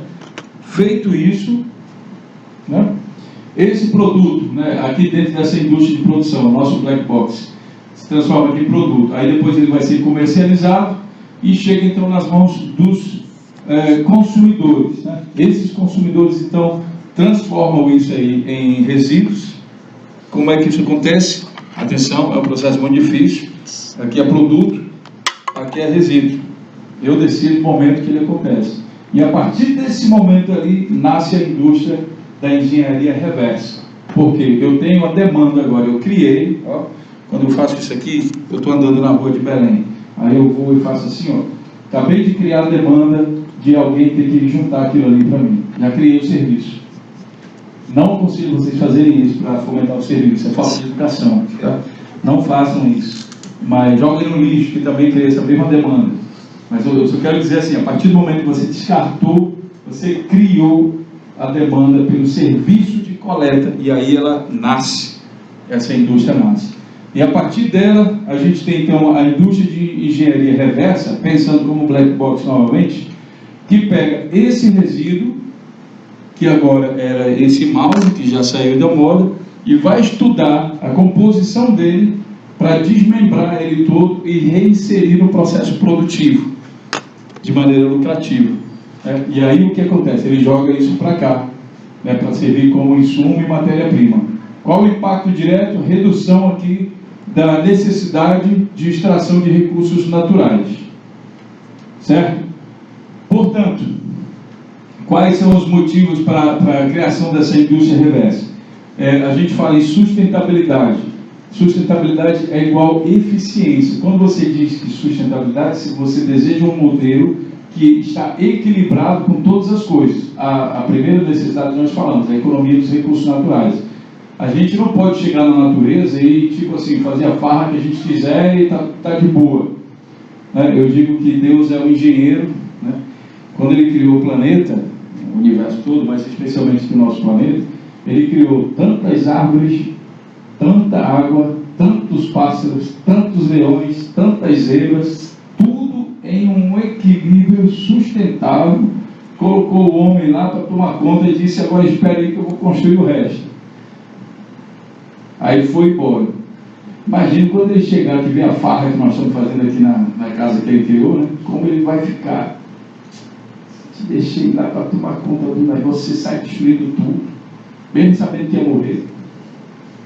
Então, eu acho que a sustentabilidade não é uma opção, é uma necessidade, por respeito à criação de Deus, quem for religioso. Eu acho que a gente deve respeito a Ele, crescer de modo sustentável, e não do jeito que a gente acha melhor. É aquele negócio. Quais são os requisitos legais? Criado lá por cima. É a sustentabilidade. E para isso, a gente tem que melhorar a nossa eficiência, porque a gente quer lucrar. Então, como é que eu economizo, né, os recursos naturais? Como eu crio negócios sustentáveis? Como eu tenho uma economia dos recursos energéticos? Como eu faço um desenvolvimento social? Recurso energético, pessoal. Eu vou dar um exemplo aqui para vocês, vou pedir para vocês se virarem rapidinho. Olha só, nós estamos aqui dentro de uma área climatizada. No entanto, a gente está perdendo energia aqui, ó. Certo? Aqui a gente perde energia. Por quê? Ali eu estou com o meu ar-condicionado, né? Na verdade eu estou tirando energia desse ar, tem uma máquina lá dentro sugando energia. Ao retirar energia, eu diminuo a cinética das moléculas, e aí vai ficando mais frio. Só que a todo momento está entrando molécula aqui que está vibrando mais rapidamente de novo, esquentando. Quer dizer, eu estou gastando energia ali para esquentar aqui do lado de fora. Não é o que eu estou querendo. Isso aqui não é eficiência energética. Só que isso tem em todas as indústrias do Brasil, praticamente. Todas que eu fui e visitei, todas. Tem uma área da arquitetura, dessa eficiência energética, que bate uns raios-x assim, das construções. Na Alemanha isso é muito importante, porque as janelas, né, tem aquilo que a gente chama de radiação, acho que é assim a palavra, Wärmestrahlung, eu acho que é algo como radiação de calor. E aí você esquenta o apartamento e através das janelas aquele calor sai. Então você esquenta e já está jogando para fora, perdendo eficiência energética, aumenta a conta de luz e tem consequência. Então, como a gente pode, né, reduzir os recursos energéticos, né, a necessidade, e fazer desenvolvimento social, porque afinal de contas Deus criou a gente para ficar responsável pelo negócio. Eu acho que Ele queria que todo mundo, Ele não via diferença ali entre a galera, né? E aí fazer então o processo de sustentabilidade. Por que não produziam metano? Quem estava dizendo que material orgânico vai produzir metano? Eles pegaram, criaram um sistema de batelada, né, um tanque, colocaram tudo lá de uma vez, e aí fecharam o negócio e esperaram o resultado. Quando você coloca tudo de uma vez, caju, é uma quantidade muito grande de açúcar, que essas duas grupos aqui vão digerir rapidamente. Mais rápido do que essas aqui são capazes de absorver. Vai acidificar o meio e a produção de metano vai ser baixa. E aí o final do relatório está lá, produz baixa quantidade de metano. Não é viável. Então, muitas das conclusões de não viabilidade técnica dos projetos é por causa de falta de conhecimento dessa ciência aqui. Tá? Então, biogestor de lona, você não tem controle sobre os parâmetros, você não controla fluxo, nem temperatura, nem nada, então não vai dar certo, isso não vai ser. Você consegue diminuir o DBO dele, mas não consegue ganhar dinheiro com isso, assim, se o seu projeto for baseado em venda de energia. Alguma pergunta em relação a isso?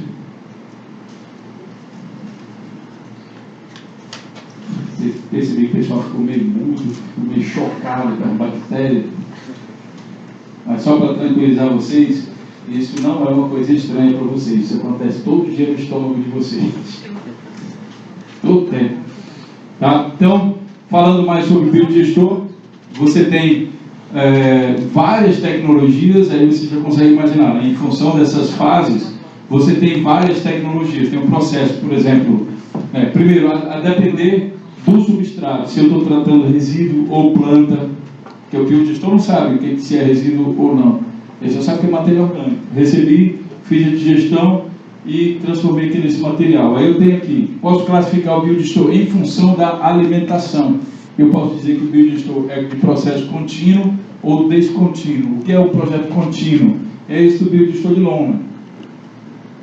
Descontínuo é de batelada. Tem o meu semicontínuo. Qual é o semicontínuo? Biodigestor semicontínuo que vocês conhecem? E vocês conhecem? Quem sabe?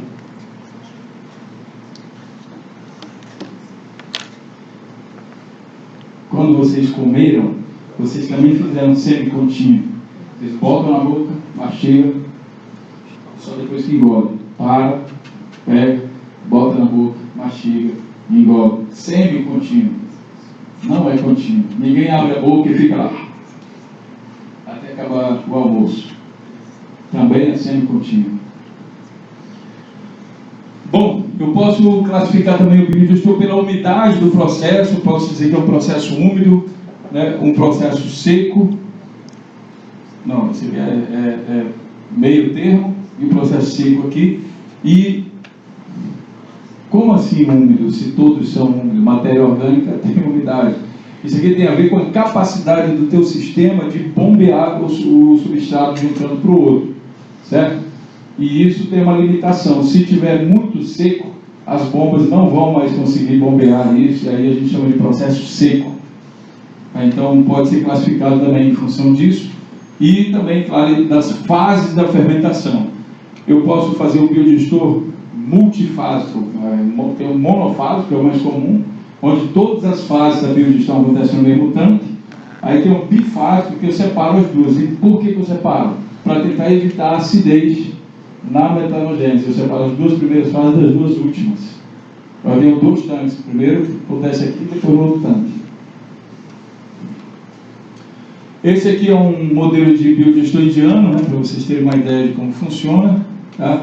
Aí ele vem, entra aqui, o material nessa caixa, né, entra, ele faz esse percurso aqui, nesse processo de uma geração de biogás, levanta então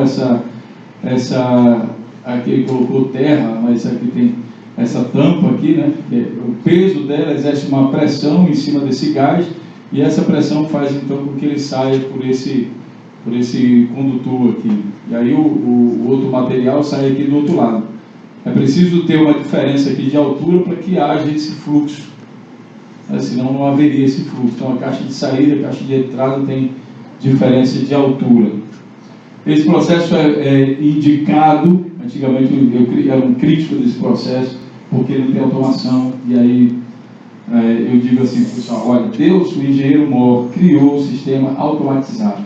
A gente tem temperatura de 36,4 graus, o boi também tem a temperatura dele, e todo ser vivo tem a temperatura dele, né?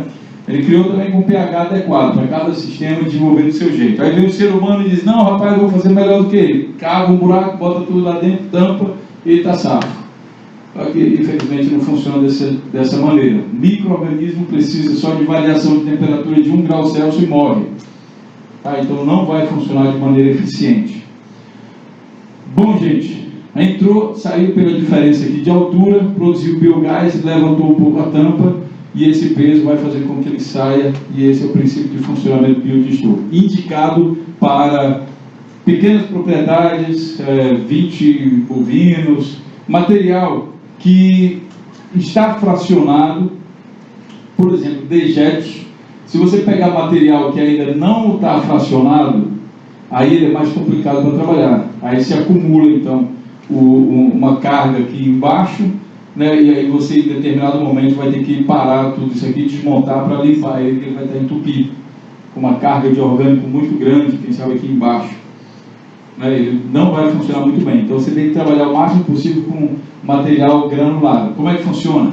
Ou você pega um material que já passou por um biodigestor, que no caso o dejeto animal, né, os dejetos humanos, animais, tudo já passaram por um biodigestor, que é o próprio animal. Ou então você tritura isso antes e coloca numa proporção de água que facilite o trânsito ali dessa massa. Você não tem aqui bombas, né? Não tem aqui bombas, você está indo aqui por gravidade, fazendo o fluxo através de gravidade. Tá? Então, é um negócio mais artesanal. que serve para diminuir carga orgânica. Gerou biogás, então está diminuindo a carga orgânica, então você vai ter um efeito lá da diminuição desse DBO. Bom, o modelo dele aqui, um desenho dessa forma, né, construído de tijolos, né, tem toda feito de cimento mesmo, extremamente simples, só essa altura aqui que teria que corrigir esse desenho, não sei também a profundidade dessas caixas. Esse aqui é um biodigestor de lona que imita esse princípio. Aqui embaixo também tem essa... Ele vai por gravidade aqui também para fazer o fluxo, né, do mesmo processo. Entra, aí aqui está coberto, fechado, aí há geração de biogás, o biofertilizante sai aqui e o biogás sai por aqui. Também funciona, não de maneira eficiente, porque ele é um sistema contínuo, não tem controle. Isso aqui fatalmente vai ficar acidificado e não vai funcionar muito bem. Esse aqui é um modelo que eu mesmo tirei a foto numa fazenda no Mato Grosso, né? Aí tem essa caixa aqui de automação que não está automatizando nada, só enfeita essa caixa aqui de entrada, e o biodigestor aqui, esse aqui era por volta de 2 horas da tarde, como está calor, ele está inchado, está bem bonitinho, mas quando é à noite ele baixa, diminui a temperatura. E esse aqui é um biodigestor automatizado, já é um desenho diferente. Você tem aqui um tanque de alimentação, esses 2 tanques aqui. Esse aqui é um tanque também de alimentação, algumas vezes também de homogeneização. Por baixo, todo o sistema dele de fluxos funciona subterrâneo, consequentemente ele trabalha com bombas. Né? Aí tem aqui os tanques de fermentação e aqui atrás os tanques de armazenagem do biofertilizante. O interessante dele é o seguinte: não é o ser humano que coloca nada dentro do fermentador, é ele mesmo, o próprio sistema dele, é como se fosse um organismo vivo. Ele, o que você faz? Você está produzindo biogás, aí você controla lá a quantidade de biogás que você quer produzir. Em função disso, você automatiza o seu sistema, para toda vez que baixar de um certo nível, você liga a bomba e traz uma determinada quantidade de substrato para dentro do fermentador. Aí a produção de biogás vai cair um pouco mais e depois começa a subir de novo, numa curva de seno. Aí você vai tendo essa curva. Aí quando você vai fechar negócio com esse tipo de projeto, você tem que fechar com a potência elétrica que está abaixo da curva, para ter garantia de que vai haver geração de energia sempre. Tá? Então, você está do lado aqui, você percebe que não tem funcionário nenhum, o funcionário só vem 2 vezes por semana alimentar essas caixas. Quando é resíduo orgânico líquido, ele já passa direto para cá para os tanques, e aí o biodigestor, quando sente fome, né, liga lá o sistema, pega lá a quantidade de comida e engole, como se fosse a gente também, engolindo, mastigando e tratando. Ele também faz esse processo de mastigação, de trituração, mistura, homogeneização, que nem a gente faz com a saliva, né? A gente come, a gente tritura e mistura com saliva, já preparando para que ele seja digerido no fermentador.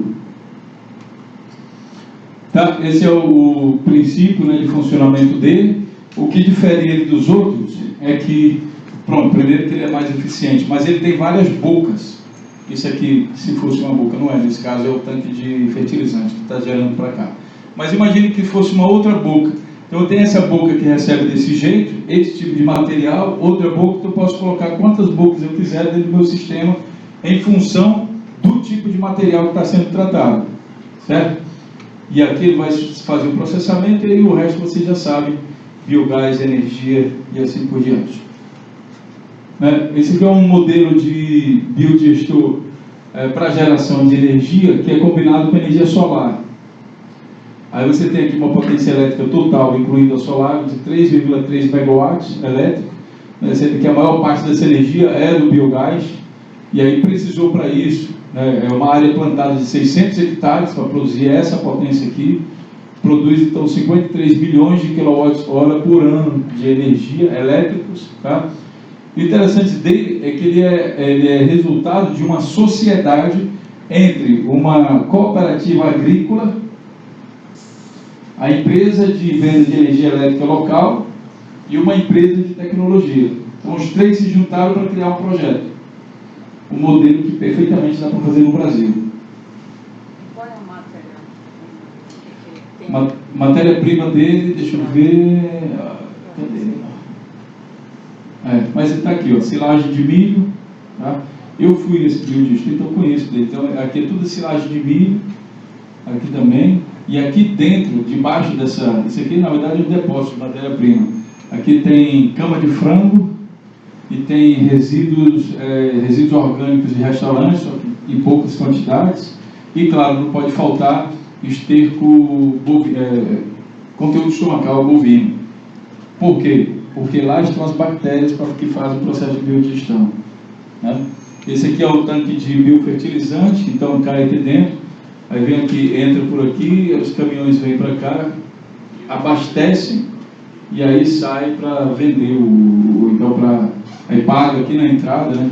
E aí sai para levar o biofertilizante para essas áreas aqui, por exemplo, né? Onde eles reutilizam isso imediatamente.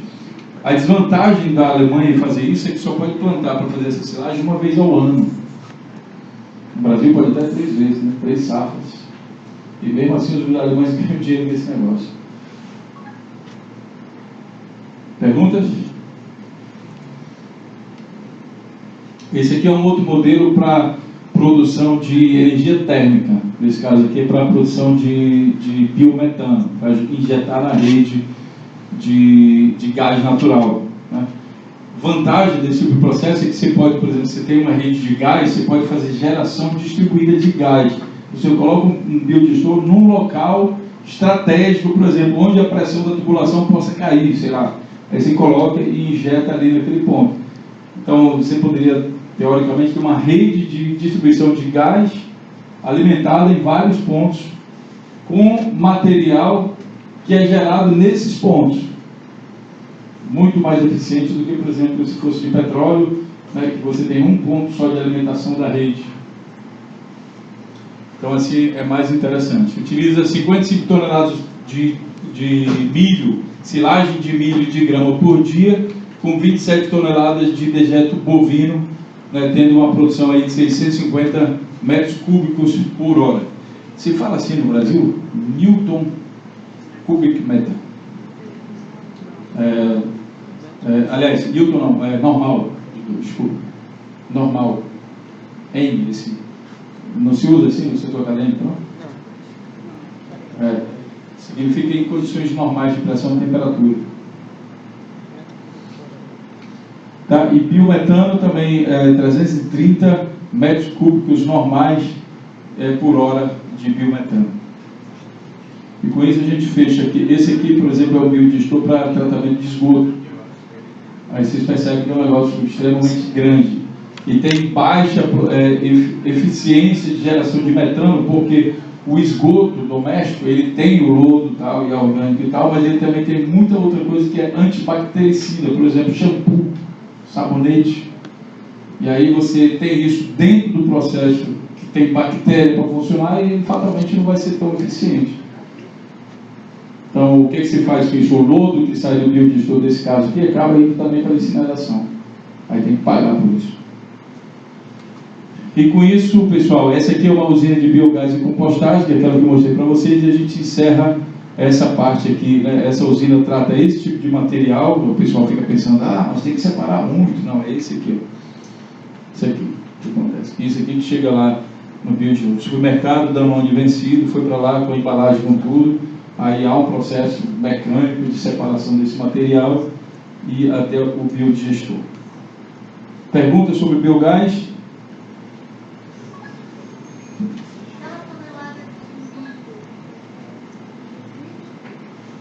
Não, é a planta inteira, arranca a planta inteira com espiga, sendo que esse milho é um milho que não desenvolve muita espiga, porque ele cresce e tem que crescer muito rápido, aí ele pega a planta inteira. Bom, gente, a gente vai chegar aqui na reciclagem, o que é e como utilizar. Antes de falar sobre reciclagem, é preciso entender que a reciclagem é o quê? O processo de colocar no ciclo novamente produtivo, né, os resíduos sólidos. Então a minha função é essa, colocar lá novamente. Lembre do que nós falamos no começo. Um produto tem várias partes, eu junto as partes para criar um produto, e na reciclagem eu vou fazer o inverso, como mostra essa figura aqui. Tá? Então tem várias matérias-primas, cria um produto. A diferença entre produto e resíduo é só o fato de eu colocar no chão ou não. E aí, quando eu vou transformar isso aqui no processo de reciclagem, eu separo de novo isso aqui em seus componentes principais. Isso aqui é determinante para a escolha da tecnologia. Porque quando você fala em reciclar, por exemplo, digamos o pneu, né? Pneu. De que é composto o pneu? Pronto. Aí tem borracha, tem metal, tem tecido. E aí você tem que pensar numa tecnologia que vai, se for reciclagem, que vai separar esse material, esse processo mecânico. Se você pegar e jogar isso numa pirólise, aí já não é mais reciclagem, aí é tratamento térmico. Por quê? Porque você não vai separar nas partes. Certo? Você vai dar um tratamento, vai ter uma reação química ali dentro e é outra coisa, já não é mais reciclagem. Normalmente a reciclagem se preocupa com esse processo de separação, né, para reaproveitamento e reintrodução no ciclo produtivo. Aí vamos a alguns exemplos, né? Não vai dar, claro, para a gente falar sobre todo tipo de reciclagem, não somente por causa que o nosso tempo está curto, mas também porque cada produto é um processo de reciclagem diferente, né, e é muita coisa para se ver aqui. A gente vai ver alguns, né? Essa aqui é aquela usina de reciclagem móvel que eu falei para vocês. Aqui com o caminhão, em cima do caminhão roll-off, essa britadora aqui de mandíbula, que ela se arma depois, vem acoplada aqui com uma separadora, uma peneira rotatória, né, que vai acoplada aqui, alimentada inclusive pelo óleo diesel dessa usina aqui, tá? Ela é alimentada por óleo diesel. E aí ela processa até 80 toneladas por hora, e então ela pega o entulho e separa em função aqui do tamanho, né, da granulometria, né, do fracionamento, nesses tipos de produtos, brita, areia, pedrisco, né, sendo que não é, segundo a legislação, não é aconselhável você usar esse material em construções verticais, somente horizontais, porque por causa da consistência, né, das características físicas desse material, você não vai conseguir fazer isso muito bem. Bom, aí tem a reciclagem de plástico, que novamente tenta reintroduzir. Todos os processos de reciclagem, você vai sempre tentar reintroduzir isso dentro do sistema produtivo. Então, você tem aqui o produto plástico que se transforma em vidro. Em vidro já. Acho que o cansado está batendo. Né, em lixo plástico, que depois precisa ser separado. Aí, claro, esse material está moído e lavado. Vai ser moído, vai ser lavado para justamente purificar, né? A agregação de valor da reciclagem é a purificação. Então, o meu processo tecnológico ele está preocupado com a purificação daquele material, para que eu possa vender ele puro, né? Aí eu vou lavar, aí eu vou secar, depois vou aglutinar, né? E vou jogar ele numa extrusora. Aí dessa extrusora, uma máquina comprida, que ele vai sair quente dali, muito quente, ele vai ser então resfriado, vai formar tipo um macarrão assim, e desse macarrão então ele vai ser granulado ou pelletizado, transformado de novo em resina, para depois ser utilizado para a produção de produtos. E aqui uma coisa muito interessante para os catadores, ou para quem pretende trabalhar nessa cadeia. Muitas vezes, pessoal, o pessoal que trabalha com coleta, né, com triagem e tal, vocês trabalham, né, fazendo o quê? Pegando isso daqui até aqui, lixo plástico. Aí vocês pegam e digamos que vocês parem aqui e vendam, certo? Todos os plásticos. Digamos, um exemplo. Esse produto aqui, amanhã a gente vai falar mais sobre economia, ele tem um valor. Se vocês agregarem valor lá com a mão de obra de vocês, separando em função do tipo, aí ele passa para cá. Aí já tem outro valor, não é isso? Ele recebe melhor dinheiro. Se vocês fizerem isso, aí já é outro valor. Cada efeito desse, quando vocês estudam aquilo que a gente chama de ciclo de vida do produto, está falhando bem aqui, não é? Ciclo de vida do produto, você consegue viabilizar projetos e ganhar mais dinheiro a partir do momento que você estuda esse ciclo de vida do produto e esse processo Então, assim, tipo, o que faz o cara da reciclagem que a cooperativa não faz? É justamente isso. Aí você pensa, meu Deus do céu, eu vou montar uma usina de reciclagem, é muito caro, beleza, então compra só o próximo elo. Para agregar valor e você ganhar mais dinheiro. Porque o cara pega de vocês, isso aqui, por exemplo, aí ele paga bem baixo, aí ele faz isso, ó, isso, isso e isso. Alguns vêm até aqui, outros dizem, não, quero ganhar mais dinheiro, aí ele vem até aqui, aqui. E isso aqui é montar a indústria de reciclagem. Então, ó, isso aqui é na mão, isso aqui é uma máquina, isso aqui é outra máquina. Então, quando você vai fazer eu quero montar uma usina de reciclagem, aí você vai lá, já estudou o ciclo de vida, olha, eu quero aqui um batedor para secar o meu, lembra? Black Box? Eu tenho aqui resíduo plástico que está moído e lavado, eu quero secar ele para que depois possa ser utilizado no aglutinador. Então é assim que eu chego no meu vendedor, na minha tecnologia. E é isso que separa os catadores dos melhores preços de mercado. Certo? É essa agregação de valor. Então sempre você vai ter isso. Esse aqui é uma extrusora, né? Que muitos de vocês já conhecem, uma extrusora dupla que processa até 2.000 quilos por hora. Então esse material é escolhido em função da sua capacidade de processamento. Tá?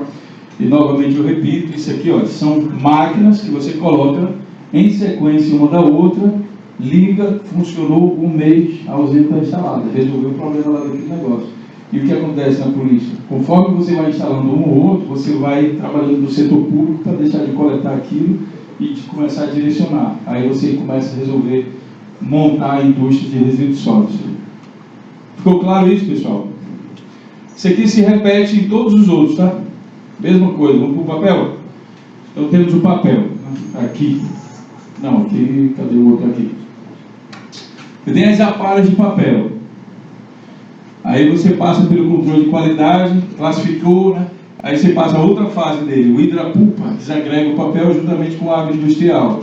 Aí você pegou esse papel. Então ele tem tipos e qualidades. Conforme você vai avançando nesse ciclo de vida do produto, você vai agregando valor a ele. Estou ganhando pouco com papel, então vou pular mais um elo aqui. Certo? E aí, aqui ele vai ser transformado em pasta. Essa pasta aqui, né, é esticada e espremida, mas essa pasta aqui é que substitui o uso de árvores. E essa pasta, né, gente, outro dia, no curso de comércio de recicláveis que eu fiz, que ainda está gravado lá, eu fiz a pesquisa ao vivo, $1.000 por tonelada. $1.000, né? R$4.000. Quanto é que vocês recebem na tonelada? Pouquinho. R$200. Pois é. Sabe por que vocês recebem R$200? Porque vocês estão fazendo só essa parte aqui, Se vocês fazem um orçamento, rapaz, como é que esse negócio de hidropulpa aqui? Que diabo é isso? Como é que eu chego nisso? Aí analisa, porque aí cada tonelada de vocês passa a valer R$4.000, em vez de R$200. Certo? Mas isso também é negócios, a gente vai falar mais sobre amanhã. Deixa eu ver. Esse aqui é reciclagem de eletrônicos, toda uma cadeia de processamento, porque resíduo eletrônico é composto de muitos tipos de materiais, quase a tabela periódica inteira, então você vai ter um processamento maior para separar esses materiais. Esse aqui é um exemplo de tratamento mecânico, de separação mecânica. Só que antes de fazer, porque ele começa aqui triturando tudo, com moedores. Antes de fazer isso aqui não é aconselhável fazer dessa forma, a depender do material que você está processando. Você não vai colocar esse aqui, moer junto com as placas de circuito impresso. Isso é loucura, não dá. Tem que separar na mão o máximo possível e depois encontrar os compradores para isso. Ou seja, numa usina de reciclagem eletrônica, ninguém está reciclando lá, só está separando. A partir do momento que ele passa, né, a gente viu que reciclagem é um processo de transformação, aí sim que ele vai reciclar. Por exemplo, extrair o ouro, ou então a prata, platina. Aí ele vai reciclar. Aí é só entender como funciona o processo. Porque cada elemento desse, químico, que são os mais valiosos, eles têm a sua reatividade. Ele reage com o quê? certo? Por exemplo, o ouro, ele não reage com ninguém, por isso que ele é nobre. O único que ele reage é com cloro. E aí como é que se faz? Ácido cloroáurico se chama. Como é que se faz isso? Como é que eu levo o cloro? Aí tem todo um segredo, tem todo um processo aí que o Marcos está doido para saber, por isso que ele veio de São Paulo até aqui, está levantando na mão. Olha a palavra mágica, ácido cloroáurico. Sem dizer que isso tudo é controlado pelo exército, né? Tudo bem aqui no Brasil, tudo bem que os bandidos estouram os caixas a partir desses ácidos, mas nós, seres humanos comuns, não conseguimos acessá-los.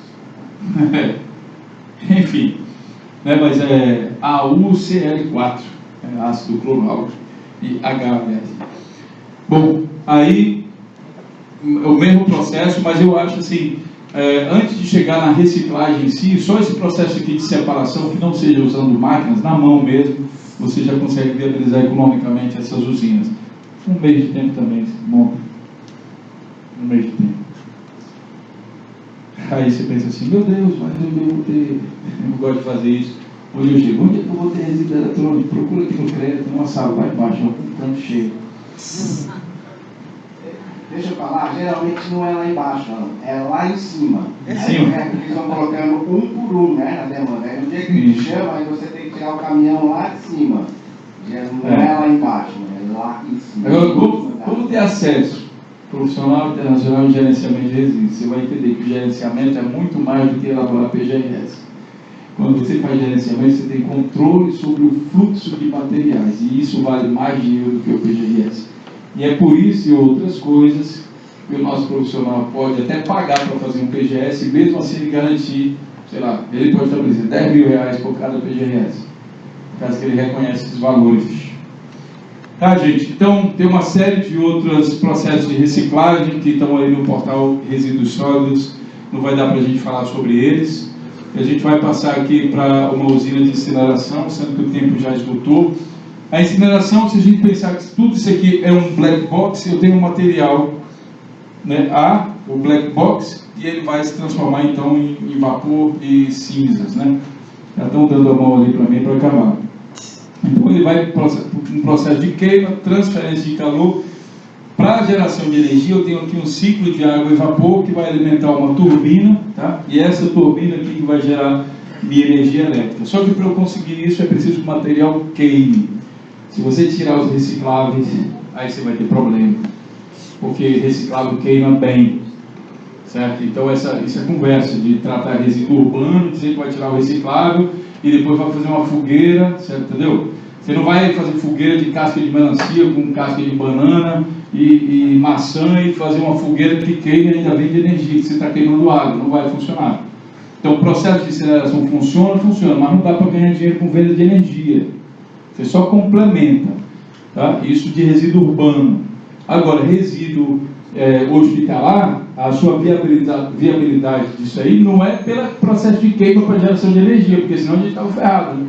Já pensou? O cara ganhar dinheiro para queimar resíduo hospitalar e aí, a partir disso, gerar energia, teria que ser uma quantidade de matéria muito grande, que aí o cara ia ter que mandar matar uma galera na cidade, né, para ter cadáver suficiente para poder queimar. Cada um que morresse, ele, opa, morreu mais um, morreu um gordo ali, beleza. Aí não seria bem esse o sentido da coisa. Então ele tem que ganhar pelo serviço dele para viabilizar economicamente o processo. As cinzas lá do RSS, Sim. eles fazem na Alemanha o que? Com processamento? Aterro. Coloca aterro. Aterro. Muitas vezes é aterro. Esse aqui é uma foto de uma usina de incineração lá de Frankfurt.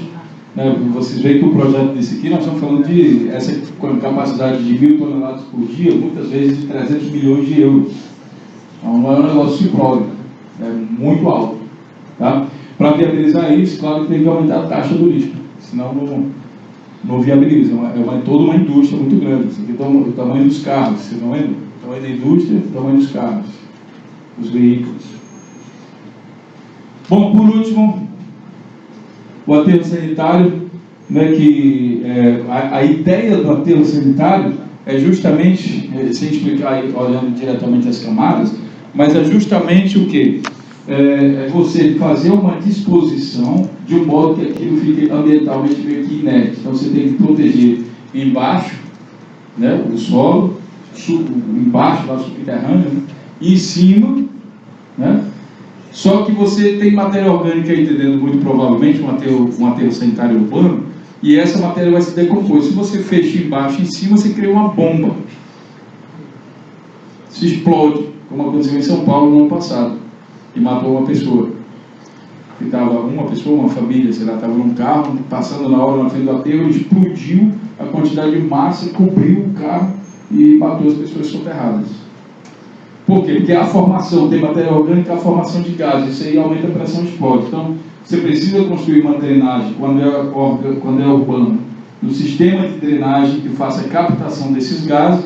Essa decomposição também vai gerar chorume, então dentro dele tem que ter um sistema de drenagem desse chorume e o tratamento externo do lado de fora desse aterro sanitário. Aí você cumpre, né, os pré-requisitos para que aquilo possa ser chamado de aterro sanitário. De outra forma, é lixão. Se faltar qualquer um desses elementos, é lixão. Tudo bem? Pessoal, com isso, a gente vê aqui é possível fazer tudo junto. Aqui é um pequeno exemplo de uma combinação de aterro sanitário, aqui para trás, né, energia solar, usina de biogás, usina de incineração, aqui, queimando o resto de madeiras, reciclagem de entulhos, tá? E algumas outras, separação aqui de materiais, como se fosse com um cooperativo de catadores, sendo que não é cooperativo, é um processo industrial. E, enfim, combinar todo esse processo dentro de um parque industrial, imagine como se fosse uma zona franca de Manaus, só que uma zona industrial de tratamento de resíduos sólidos. É possível fazer, na Alemanha tem algo parecido, o Brasil tem chance de fazer até melhor, se entender como essa indústria funciona. Certo? Aqui uma foto aérea de uma outra central dessa. Aí você vê aqui, ó, os tanques do biogás, energia solar. Isso aqui, quando termina um aterro sanitário na Alemanha, eles colocam placas solares ali em cima para aproveitar a área. Certo? Então, ocupa tudo com placa solar. Aqui, ó, placa solar. Aqui também é uma usina de triagem, separação de materiais. Aqui, ó, silagem para geração de biogás aqui nesses tanques. Então, é possível combinar numa área dessa, sei lá, 10 hectares é suficiente para dar conta da cidade de Belém, da região metropolitana de Belém, né, e fazer um trabalho executivo.